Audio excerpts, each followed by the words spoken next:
2017년 여름훈련 집회 에스겔서 결정연구. 탁월한 특징들을 지닌 하나님의 거룩한 건축물에 대한 이상. 17주 1일 아침의 누림. 에스겔 40장 1절 2절. 우리가 사로잡힌 지 25째 해 여호와의 손이 내게 임하여 하나님의 이상 중에 나를 데리고 이스라엘 땅에 이르러 나를 매우 높은 산 위에 내려놓으시는데 거기에서 나무로 향하여 성의 형상 같은 것이 있더라. 요한계시록 21장 10절. 내가 영 안에 있는데 천사가 나를 데리고 크고 높은 산으로 올라가서 하늘에서 하나님에게서 내려오는 거룩한 성 새 예루살렘을 나에게 보여주었습니다. 에스겔서의 앞에 세 부분에서 언급한 주님의 영광과 하나님의 심판과 주님의 회복은 모두 하나님의 거룩한 건축물을 위한 것입니다. 하나님의 영원한 목적은 하나님 자신과 그분의 선민의 연합인 한 건축물을 가지시는 것입니다. 하나님께서 그분의 백성 가운데서 그리고 이 땅의 민족들 가운데서 하시는 일은 무엇이든 그분의 건축물을 위한 것입니다. 이것은 요한계시록에 의해 확증되는데 이 책은 에스겔서와 아주 유사하며 하나님의 궁극적인 건축물인 새 예루살렘으로 끝맺습니다. 오늘의 읽을 말씀. 솔로몬이 건축한 성전이 파괴된 후에 바빌론에서 귀환한 포로들이 성전을 재건하였습니다. 이후에 이 성전은 헤롯의 성전으로 대치되었는데 헤롯의 성전은 46년에 걸쳐 건축되었습니다. 헤롯의 성전은 티투스의 휘하에 있는 로마 군대에 의해 주후 70년에 파괴되었습니다. 에스라 시대의 성전이나 헤롯 시대의 성전은 솔로몬이 건축한 성전의 완전한 회복이 아니었습니다. 그러나 에스겔의 이상에 나오는 성전은 솔로몬의 성전의 완전한 회복 그 이상의 것이었습니다. 비록 에스겔의 이상에 나타난 성전 자체는 솔로몬이 건축한 성전과 똑같은 크기였지만 문들과 뜰들과 성전 주변의 건물들과 관련된 세부 항목들은 이 성전이 솔로몬의 성전보다 확대되었다는 것을 가리킵니다. 따라서 아브라함의 천막으로 시작해서 성막에 이어 솔로몬의 성전으로 발전하여 에스겔의 이상에 나오는 성전으로 끝마치는 것에서 우리는 구약에서 하나님의 건축물이 지속적으로 확대되고 발전되는 것을 볼 수 있습니다. 이러한 확대는 그리스도에 대한 하나님의 백성의 체험이 지속적으로 증가한다는 것을 상징합니다. 구약에서 하나님의 건축물은 신약에 나오는 하나님의 영적인 건축물의 예표입니다. 신약에서 하나님의 영적인 건축물은 육체 되신 하나님이신 예수 그리스도, 곧 하나님의 성막과 하나님의 성전이신 예수 그리스도로 시작하여 그리스도의 확대인 교회, 곧 그리스도의 몸으로 전진하며 영원 안에서 하나님의 건축물의 궁극적인 나타남과 확대인 새 예루살렘으로 완결됩니다. 에스겔서 40장부터 48장까지에 나오는 하나님의 거룩한 건축물에 관한 이상들은 복원의 때에 문자 그대로 성취될 것입니다. 이때 복원된 이스라엘은 천년왕국에서 하나님과 함께 거하기 위하여 성전과 예루살렘 성을 재건할 것입니다. 모든 세부 항목들의 영적인 의미는 하나님의 영적인 건축물인 교회의 구성 요소인 신약의 믿는 이들에게 적용되어야 합니다.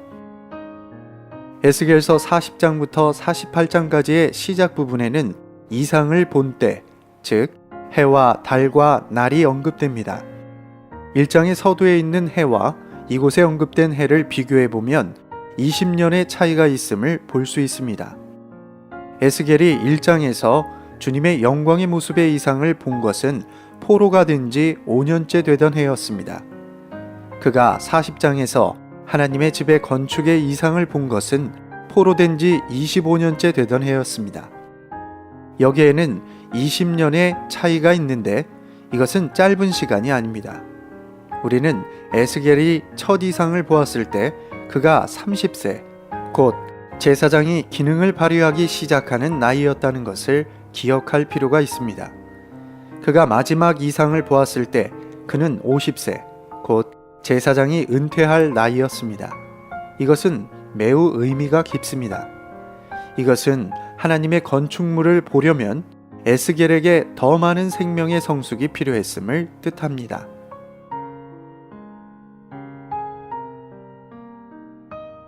17주 2일 아침의 누림. 에스겔서 40장 1절 2절. 첫째 달 열째 날에 하나님의 이상 중에 나를 데리고 이스라엘 땅에 이르러 나를 매우 높은 산 위에 내려놓으시는데 거기에서 나무로 향하여 성의 형상 같은 것이 있더라. 4절.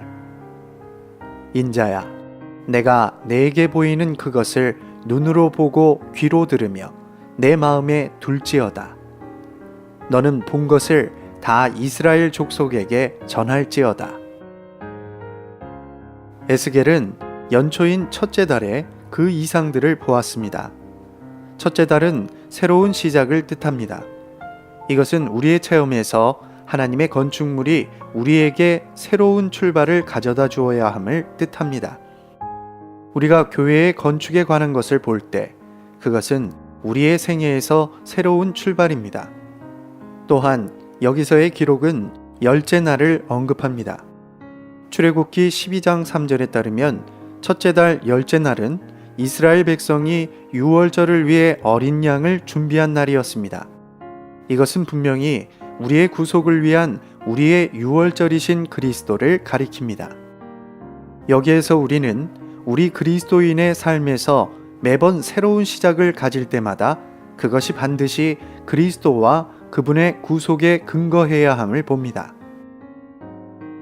오늘의 읽을 말씀. 이제 이상을 본 장소를 살펴봅시다. 에스겔은 포로된 땅에서 하나님의 건축물에 관한 이상을 보지 않았습니다. 그보다 그는 거룩한 땅, 곧 이스라엘 땅으로 이끌렸습니다. 이 땅은 그리스도를 상징하므로 이스라엘 땅으로 이끌린 것은 그리스도께 이끌린 것입니다. 에스겔은 이스라엘 땅으로 다시 이끌렸을 뿐 아니라 부활과 승천의 장소를 상징하는 높은 산으로 이끌렸습니다. 그리스도께 돌아올 때 우리는 우리가 높여진 장소, 즉 부활하고 승천하신 그리스도 안에 있음을 영안에서 느낄 것입니다. 더욱이 에스겔은 예루살렘으로 돌아갔습니다. 무언가를 합당하게 보려면 올바른 위치와 올바른 입지와 올바른 방향이 필요합니다. 우리가 잘못된 위치와 입지에 있다면 볼 수 없을 것입니다. 우리가 하나님의 건축물을 보고 싶다면 예루살렘의 산 위에 있어야 합니다. 에스겔만이 하나님의 건축물의 이상을 본 유일한 사람은 아닙니다. 요한계시록에서 사도 요한도 영안에서 높은 산으로 이끌려 거룩한 성 새 예루살렘을 보았다고 말하였습니다. 에스겔이 바빌론의 포로가 된 채로 남아 있었다면 그는 결코 건축물을 보지 못했을 것입니다. 마찬가지로 요한이 산 정상에 있지 않고 평지에 있었다면 하나님의 건축물의 이상을 보지 못했을 것입니다. 그러므로 이 이상을 보려면 우리는 자라야 하고 위로 올라가야 합니다.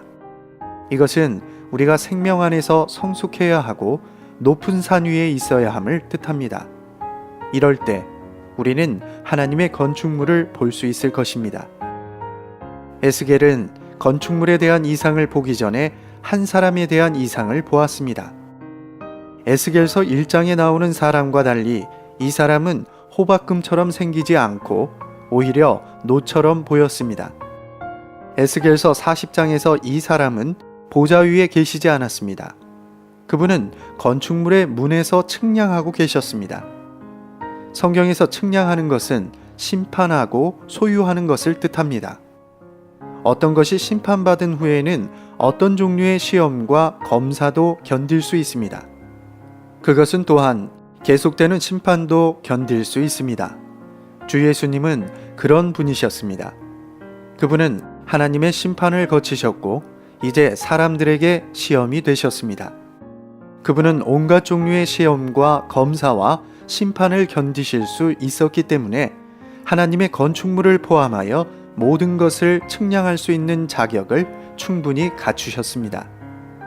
그분은 심판하심으로써 하나님의 건축물에 속한 것을 측량하십니다.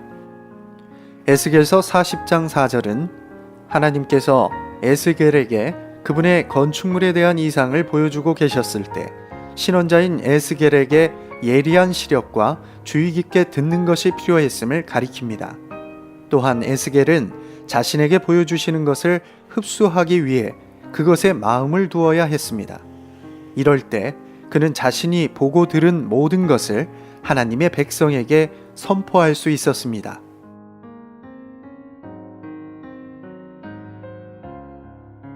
(17주 3일) 아침의 누림. 에스겔서 40장 5절. 내가 본즉 집 바깥 사방으로 벽이 있더라. 그 사람의 손에 6규빗 길이의 측량하는 갈대를 잡았는데 각 규빗은 보통의 한 규빗에 한 손바닥 너비를 더한 것이라. 그 벽을 측량하니 두께가 한 갈대요 높이도 한 갈대며. 에베소서 2장 21절. 그분 안에서 건축물 전체가 함께 연결되어 자람으로써 주님 안에서 성전이 되고 있습니다. 하나님의 건축물에 관한 부분인 에스겔서 40장부터 48장까지는 세 가지 중점, 곧 거룩한 성전과 거룩한 성과 거룩한 땅을 다룹니다. 이들 세 항목이 모두 거룩합니다. 에스겔서가 바깥쪽에서 시작하지 않고 안쪽에서 시작한다는 것은 의미가 있습니다. 하나님은 그분의 경륜 안에서 항상 바깥쪽이 아닌 안쪽에서부터 시작하십니다. 영과 혼과 몸이라고 말하는 데살로니가 전서 5장 23절은 이것에 대한 한 예시입니다.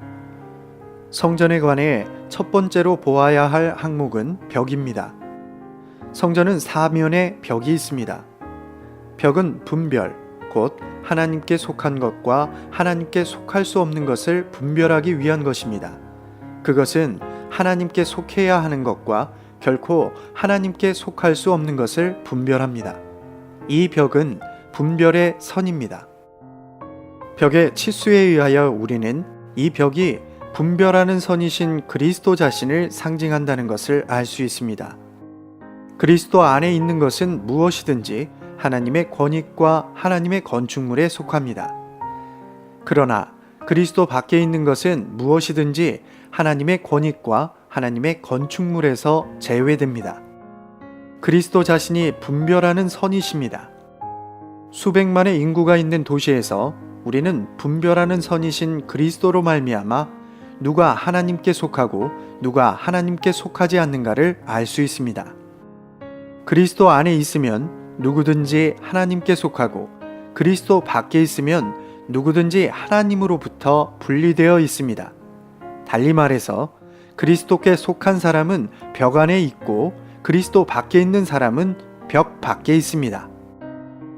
오늘의 읽을 말씀.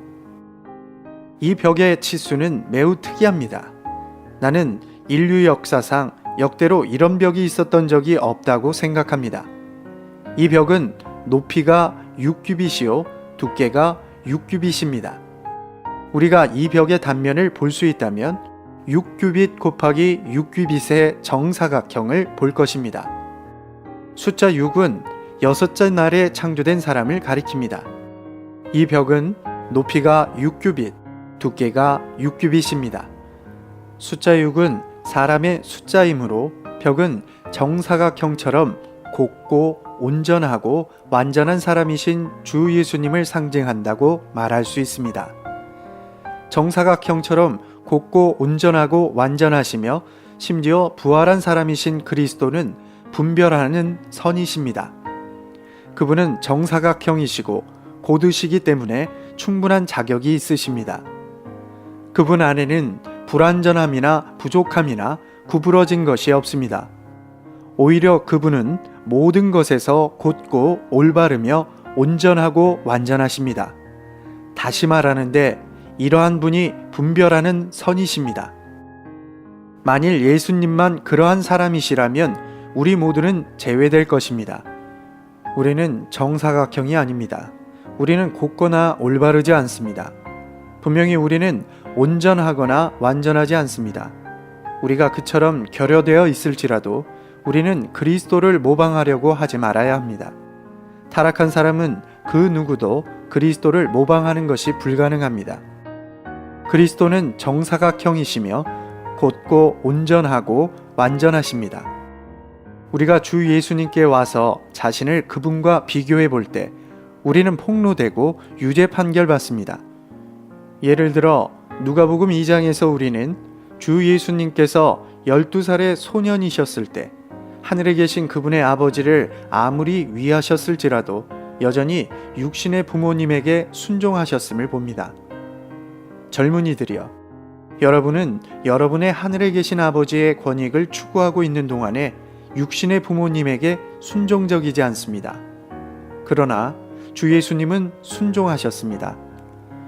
이 한 가지 예로서 우리는 주 예수님의 일대기가 우리를 유죄 판결하는 요인이 된다는 것을 깨달을 수 있습니다. 주님을 찬양합시다.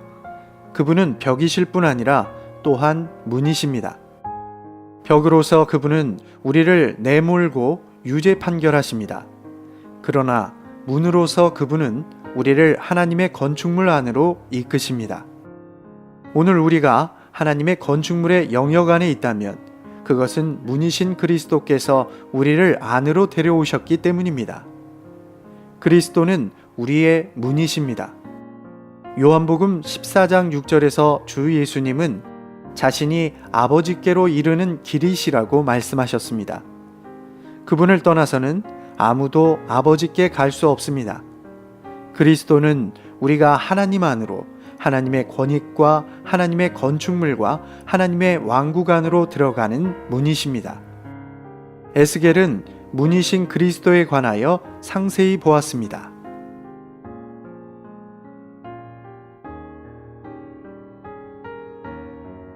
17주 4일 아침의 누림. 에스겔서 40장 10절. 문의 문지기 방은 왼쪽에 셋이 있고 오른쪽에 셋이 있으니 그 셋이 각각 같은 크기요. 로마서 8장 3절 4절. 하나님은 죄와 관련하여 그분 자신의 아들을 죄의 육체의 모양으로 보내시어 육체 안에서 죄에 대해 유죄 판결하셨습니다. 이것은 육체를 따라 행하지 않고 영을 따라 행하는 우리 안에서 율법의 의로운 요구가 이루어지도록 하시려는 것이었습니다. 에스겔서 40장에서 성전의 각각의 문은 네 부분으로 나누어지는데 바로 바깥쪽 문간과 통로와 안쪽 문간과 현관입니다. 그리고 세 개의 문간이 있는데 바깥쪽 문간과 안쪽 문간과 그 둘 사이에는 복도로 여겨질 수 있는 통로가 있습니다. 중간 부분인 통로도 문간이라고 부를 수 있지만 여러분의 이해를 돕기 위해 우리는 통로라는 단어를 쓸 것입니다. 이같이 문에는 바깥쪽 문간과 통로와 안쪽 문간과 현관이 있습니다. 현관은 성전에 이르는 대기실과 어느 정도 같다고 볼 수 있습니다. 사람들은 바깥쪽 문간, 통로, 안쪽 문간, 그리고 현관, 곧 대기실을 통과하여 성전 안으로 들어갈 수 있게 됩니다. 오늘의 읽을 말씀. 에스겔서 40장 10절은 이 통로에 6개의 작은 방들이 있다고 말합니다. 어떤 좋은 성경 번역본들은 문지기 방들이라고 말합니다. 이것들은 성전을 지키는 문지기들이 머무는 방입니다. 각 문지기 방은 한 변이 6규빗인 정사각형이고 벽의 단면과 같은 크기입니다. 이것은 주 예수님이 그분의 인격과 일에 있어서 하나님의 영광과 하나님의 거룩함을 지키는 참된 문지기이심을 의미합니다. 만일 벽이 없다면 죄악된 사람들이 성전 안으로 들어갈 수 있을 것이고 그것은 하나님의 영광과 거룩함에 대한 모독이 될 것입니다. 벽은 죄인들을 하나님과 분리시키지만 문들은 사람들을 하나님 안으로, 하나님의 건축물 안으로 이끕니다. 주 예수님은 문이 되시기 위해 십계명의 모든 요구들을 성취하셔야만 했습니다. 그분은 정사각형이시고 곧고 합당한 사람이시므로 십계명을 성취하실 수 있었고 지금은 그분 자신이 하나님의 영광과 거룩함을 지키는 문지기 방들이십니다. 우리는 문이신 그리스도를 통과함으로써 하나님의 영광과 거룩함으로 충만한 하나님의 건축물 안으로 들어갈 자격을 갖습니다. 6개의 문지기 방들은 3개씩 2그룹으로 나뉩니다. 또다시 여기서 우리는 3일 하나님을 상징하는 숫자 3을 보는데 3일 하나님은 사람이 되시어 둘로 갈라지셨습니다. 이것은 문지기 방들이 한 분 그리스도 자신이라는 것을 가리킵니다. 문 안쪽에 문의 입구가 있는데 이 입구는 너비가 정확히 10규빗입니다. 문 입구의 너비가 10규빗이라는 것은 의미가 깊습니다. 성경에서 숫자 10은 먼저 십계명을 나타냅니다. 십계명이 무엇을 요구하든지 문 입구는 다 이룹니다. 입구의 너비는 정확히 십계명의 범위와 같습니다. 이것은 주 예수님께서 십계명의 모든 요구를 이루셨음을 가리킵니다. 우리가 십계명을 대면할 때 우리는 제외됩니다. 그러나 주 예수님은 모든 계명을 이루실 수 있었고 이제 우리가 하나님의 집 안으로 들어갈 수 있는 문이 되셨습니다. 포장길에는 6개의 서로 다른 구역이 있습니다. 포장길의 각 구역마다 5개의 방이 있습니다. 이것은 30개의 방이 있다는 뜻입니다. 포장길 위에 30개의 방에 추가하여 바깥들의 각 모퉁이에 하나씩 4곳의 작은 뜰이 있었습니다. 이 4곳의 작은 뜰은 희생제물을 삶는 장소였습니다. 현대 용어로 말하면 이곳은 부엌, 곧 사람들이 음식을 요리하기 위해 사용하는 장소입니다. 제사장들은 안뜰에서 먹었고 반면에 일반 사람들은 바깥뜰에서 먹었습니다. 이 부엌들, 곧 요리 장소들 밖에는 방들이 있었습니다. 이 방들은 먹기 위한 곳, 곧 부엌에서 준비한 음식을 먹는 장소인 식당과 같습니다. 우리가 문들을 통과한 후에는 바깥들에 이르러 방들 안으로 들어가서 모든 제물들의 실제이신 그리스도를 먹고 누립니다.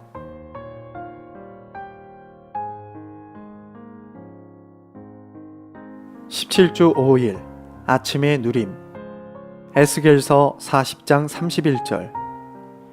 현관들이 바깥들로 향하였고 그 벽 기둥들 위에도 종려나무를 새겼으며 그 문간으로 올라가는 8층계가 있더라. 빌립보서 3장 10절 11절. 나는 그리스도와 그분의 부활 능력과 그분의 고난의 교통을 알고 그분의 죽음과 같은 형상을 이루어 어떻게 해서든지 죽은 사람들 가운데서 뛰어난 부활에 이르고자 합니다. 안뜰로 들어갈 때 우리는 더 높이 올라갑니다. 안뜰의 입구에는 또 다른 계단이 있는데 이것은 7층계가 아니고 8층계로 구성되어 있습니다. 밖의 길에는 바깥들의 문에 이르는 7개의 계단이 있습니다. 이것을 통해 우리는 안뜰로 들어가는 것이 우리가 더 깊이 들어갈수록 더욱더 높아진다는 것을 뜻함을 알 수 있습니다. 우리가 문을 통과해 안뜰로 들어갈 때 우리는 벽 밖에 있는 사람들보다 15계단만큼 높아집니다. 숫자 7은 완성을, 숫자 8은 부활을 상징합니다. 이것은 우리가 안뜰에 들어가고자 한다면 부활 안에 있어야 함을 가리킵니다. 모든 타고난 생명과 타고난 사람은 반드시 거절되고 십자가로 재해져야 합니다. 오늘의 읽을 말씀. 안뜰에서 우리는 그리스도의 체험을 반복합니다. 우리는 또 하나의 문을 통과함으로써 다시 한번 그리스도를 체험합니다. 똑같은 그리스도를 체험하지만 더 많이 체험합니다. 이것이 우리를 안뜰로 안내합니다. 바깥들에서는 삶고 먹는 것을 통해 어떤 누림을 갖지만 주님께 드리는 봉사, 곧 사역은 없었습니다. 그러나 안뜰의 문을 통과할 때 즉시 사역이 시작됩니다. 여기에 방이 하나 있는데 아마도 안뜰의 북쪽 문 안에 있었을 것입니다. 이 방은 제사장들이 번제물을 씻는 곳이었습니다. 이곳의 방은 다만 번제물을 씻기 위한 곳입니다. 이것은 우리의 체험의 이 시점에서 우리가 하나님께 드려질 번제로 준비됨을 뜻합니다. 우리가 부활 안에 더 높은 수준에 있을 때 비로소 절대적으로 하나님을 위할 준비가 됩니다. 여기 안뜰에서 하나님을 위한 생활이 시작됩니다. 에스겔 라이프 스터디 240쪽에 있는 성전 부지 배치도를 살펴보면 우리가 어느 문으로 들어가든 제단에 도달하게 된다는 것을 알 수 있습니다. 하나님께서 사람을 만나시기 위해 성전에서 나오실 때 그분은 마찬가지로 제단에 도달하십니다. 그러므로 제단은 우주의 중심일 뿐 아니라 하나님과 사람과 하나님이 만나는 장소입니다. 하나님과 사람은 죽음의 방식으로 십자가에서 만났습니다. 그러나 하나님은 죽음의 영향을 받으실 수 없습니다. 그리스도의 십자가에서의 죽음은 하나님께는 놀라운 해방이며 우리에게는 놀라운 끝냄이었습니다. 우리 모두에게는 제단에 대한 이러한 이상이 필요합니다. 하나님의 풍성이 십자가에서 해방되었으며 부정적인 모든 것들이 거기에서 끝났습니다. 하나님의 거룩한 건축물 전체를 통하여 십자가를 볼 수 있습니다. 그러므로 십자가는 중심일 뿐 아니라 둘레이기도 합니다. 십자가는 각 방향의 구석구석으로 확대됩니다. 구원받은 후에 우리는 모든 곳에서 십자가를 만날 것입니다. 우리는 십자가를 단 한 번 체험하지 않고 거듭거듭 체험합니다. 주님을 추구하는 이들은 모든 전환기마다 십자가를 만날 것입니다. 그들은 자녀를 통하여 십자가를 만나고 배우자나 질병을 통하여 십자가를 만날 것입니다. 혹은 교회를 통하여 동역자들을 통하여 십자가를 체험할지 모릅니다. 십자가가 모든 곳에 있는 이유는 우리가 하나님을 접촉하려면 반드시 십자가를 거쳐야 하기 때문입니다. 주님께 감사드립시다. 하나님은 우리에게 십자가를 주시고 십자가는 우리에게 하나님을 가져다 줍니다. 하나님을 가장 사랑하고 그분을 최고도로 체험하는 이들은 십자가를 거친 이들입니다. 그리스도의 모든 것을 포함한 죽음은 사람을 하나님 안으로 이끌어서 하나님과 사람의 연합을 이루었습니다. 그리스도의 죽음 안에서 하나님은 사람 안에서 죽음을 통과하심으로 해방되셨으며 사람은 하나님 안에서 죽음으로 종결되었습니다.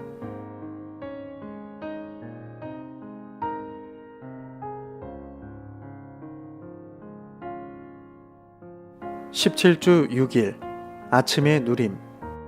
에베소서 3장 16절 17절. 아버지께서 그분의 영광의 풍성을 따라 그분의 영을 통하여 능력으로 여러분을 강하게 하셔서 속사람에 이르게 하시고 믿음을 통하여 그리스도께서 여러분의 마음에 거처를 정하시게 하시며 19절. 하나님의 모든 충만에 이르도록 여러분이 충만하게 되기를 바랍니다. 제단을 지나 우리는 성전에 이릅니다. 성전은 주로 세 구역으로 구성되어 있습니다. 즉, 현관과 성소라 불리는 바깥쪽 성전과 지성소라 불리는 안쪽 성전이 있습니다. 이것에 더하여 겹방들은 성전 건물 전체를 에워싸고 있습니다. 현관에 이르는 10개의 계단이 있습니다. 우리는 성전 부지가 세 층으로 되어 있음을 알 수 있습니다. 첫째 층은 바깥들이고 둘째 층은 안들이며 셋째 층은 성전입니다.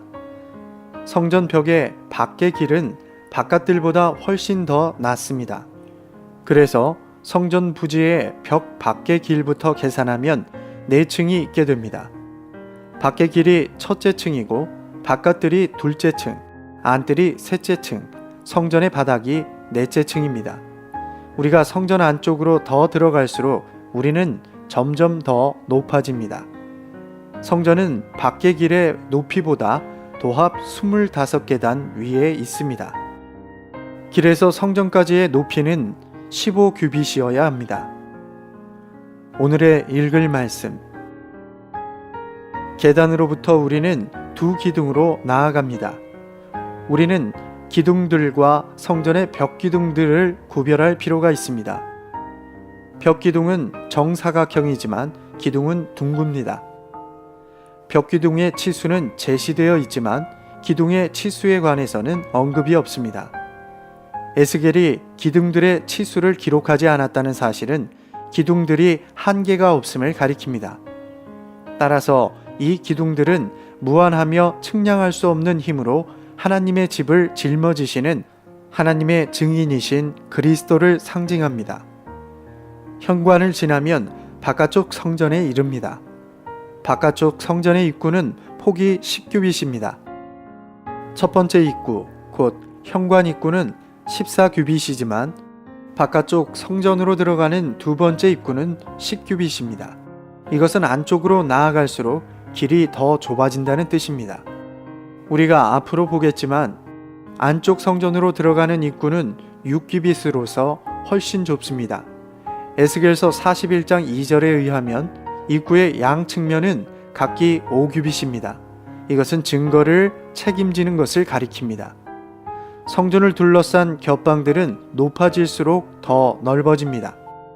겹방은 위로 올라갈수록 넓어집니다. 이것은 우리가 주님과 함께 위로 올라갈수록 우리의 체험이 넓어지고 풍성해진다는 의미입니다. 거룩한 방들은 안뜰과 바깥뜰을 연결하는 건물들입니다. 이 방들은 북편과 남편에 있습니다. 여기서 중요한 요점은 거룩한 방들이 제사장들이 제물을 먹는 곳이라는 점입니다. 우리가 앞서 본 것과 같이 바깥뜰의 포장길 위의 방들은 백성들이 제물을 먹는 곳이지만 이 거룩한 방들은 제사장들이 제물을 먹고 제물을 비치하고 보관하는 곳이며 또한 그들의 의복을 두는 곳입니다. 바로 거룩한 방들에서 우리는 영적 체험의 고봉에 도달합니다. 거룩한 방들 안에서 사는 것은 그리스도 안에서 사는 것입니다. 거룩한 방들에서 제물을 먹는 것은 그리스도를 먹는 것입니다. 거룩한 옷을 입는 것은 그리스도를 입는 것입니다. 이것을 통하여 우리는 우리가 거룩한 방들 안에서 그리스도 안에 살며 그리스도를 누리며 그리스도를 표현한다는 것을 알 수 있습니다. 거룩한 방들은 겹방들처럼 세 층으로 되어 있습니다. 거룩한 방들은 겹방들과 높이가 같습니다. 이것은 그 방들이 그리스도의 충만과 부합한다는 뜻입니다. 제사장들은 그리스도를 누리고 그리스도를 입고 그리스도를 저장하며 그리스도를 소유하는데 그것은 결국 그들의 방들의 높이가 그리스도의 충만을 상징하는 겹방들의 높이와 같은 정도에까지 이릅니다.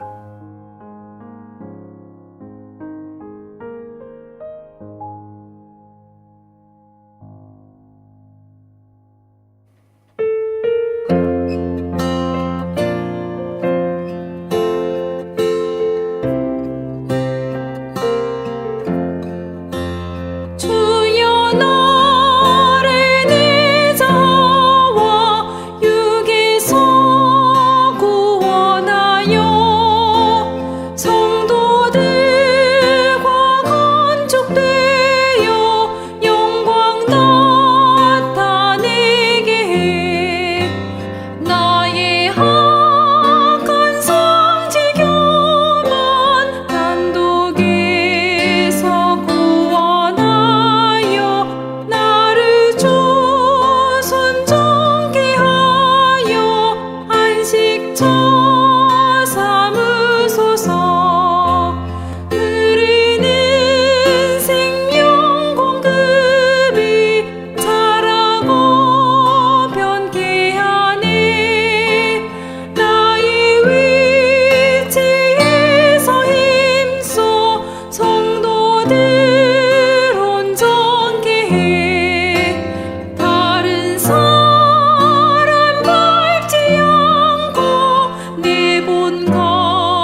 큰 군대교회 건축위에 주님을 위해 주님을 만해내는 신원은 가장 위대한 예언을 성취하는 것이다. 주님을 극도로 사랑함으로 기도로서 말씀의 풍성을 취해 집회 안에서 서로 안에 주님을 말해낸다네. 큰 군대 교회를 건축하네. 주님을 위해 주말에 신원하는 자 교회 건축해. 오 얼마나 위대한가. 주님 자신과 그의 선민 연합인 한 건축물을 갖는 것은 하나님의 영원한 목적이다. 한 건축물 갖는 것, 그분의 백성 가운데 행하는 이 땅 모든 민족들 중에 행하는 모든 일들은 그분의 건축물 위에 하시는 것이다. 높은 산으로 난 올라가리. 건축의 이상을 보리. 탁월한 건축 몸을 누리리. 주님의 영원한 목적.